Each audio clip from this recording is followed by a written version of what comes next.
এদেশের মুক্তিকামী মানুষের অবিসংবাদিত নেতা, নীতির প্রশ্নে আপোষহীন ইসলামী আন্দোলন বাংলাদেশের সংগ্রামী আমির হযরত মাওলানা মুফতি সৈয়দ মোহাম্মদ রেজাউল করিম।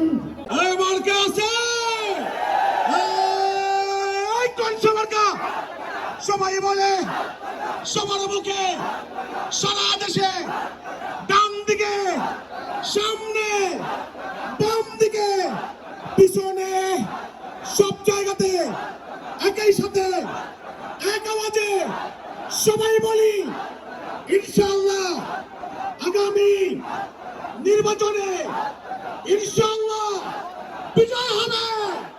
হাত পাখা, হাত পাখা। বৃষ্টিকে আমাদেরকে কাবু করে দিল নাকি? আল্লাহর দরবারে এই কামনা করছি, আজকের এই মহাসমুদ্রের মহাসমাবেশ আমার তো মনে হয় আল্লাহ কবুল করেছেন। এখানে আল্লাহ তাআলার কিছু বান্দারা শাহাদাতের শরবত পান করেছে, শাহাদাতের শরবত পান করে তারা জান্নাতে চলে গেছেন। আজকের আমাদের প্রতিজ্ঞা গ্রহণ করতে হবে। আমরা রাস্তায় নেমেছি, আমরা ময়দানে এসেছি, হয়তো ইসলামী হুকুমত, না হয় শাহাদাত, নতুবা বিকল্প আর কোনো পথ আমাদের সামনে থাকে না। হয় ইসলামী হুকুমত হবে, না হয় আমাদের শাহাদাত বরণ করতে হবে।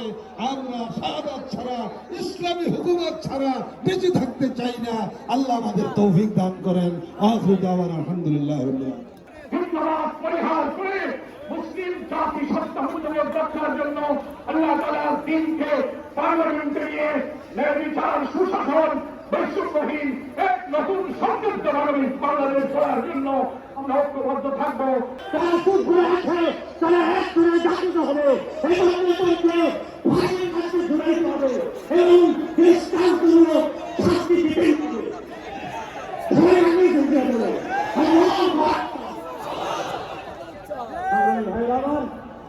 আর একটা হচ্ছে সংস্কারের কথা সবাই বলে।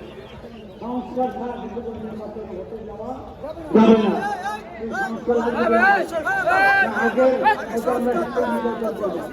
তাহলে সংস্কার মাসবি, প্রয়োজনীয় সংস্কার ছাড়া আমরা নির্বাচনে যাব না। এই জন্য সংস্কার চাই এবং নির্বাচনে কোনো শক্তি, কোন কারো টাকার মালিক কেউ দেখাবে, ক্ষমতা দেখাবে, লুটপাট করবে, মারপিট করবে, ওখানে আপনার গুন্ডামি করবে।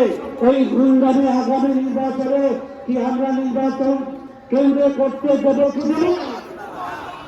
এই জন্য আমাদের শিক্ষার্থীরা প্রাচীর ঐক্যবদ্ধ থেকে এটা প্রতিহত করতে হবে। তারা রাজি আছেন? আমাদেরকে প্রতিহত করতেই হবে। যার শত্রু সত্য ঘনীভূত সত্য এসেছে এবং মিথ্যা দূরীভূত হবেই হবে, সত্যের জয় হবে। জাতীয় নির্বাচনের পূর্বে আমরা স্থানীয় নির্বাচন চাই। সব দল বলে গেছে, ঠিক কিনা? আমরা আগে যাচাই করে দেখি বর্তমান নির্বাচন কমিশন এবং আমাদের অন্তর্বর্তীকালীন সরকার কেমন নির্বাচন উপহার দেয়। সময় খুবই সংক্ষিপ্ত, খুব বিস্তারিত আলাপ করার সুযোগ নেই। আজকের এই সমাবেশের জন্য ইসলামী আন্দোলন বাংলাদেশের নেতৃবৃন্দকে ধন্যবাদ জানাই। আমি গাড়ি থেকে আসার পথে দেখেছি মৎস্য ভবন, শাহবাগ, হাইকোর্ট মোড় সমস্ত জায়গায় লোকে লোকারণ্য, এই মাঠের বাইরে। আজকে যে পরিবেশ রয়েছে সেই পরিবেশকে সুন্দর করার জন্য আজকে জালেমদের বিচার করতে হবে এবং সংস্কার করে নির্বাচন করতে হবে।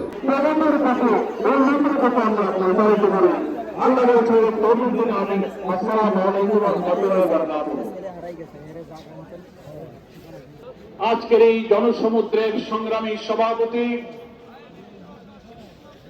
ইসলামী আন্দোলন বাংলাদেশের সংগ্রামী আমির। আমরা সংস্কারের প্রশ্নে অটল, অবিচল ও আপোষহীন অবস্থান নিয়েছি।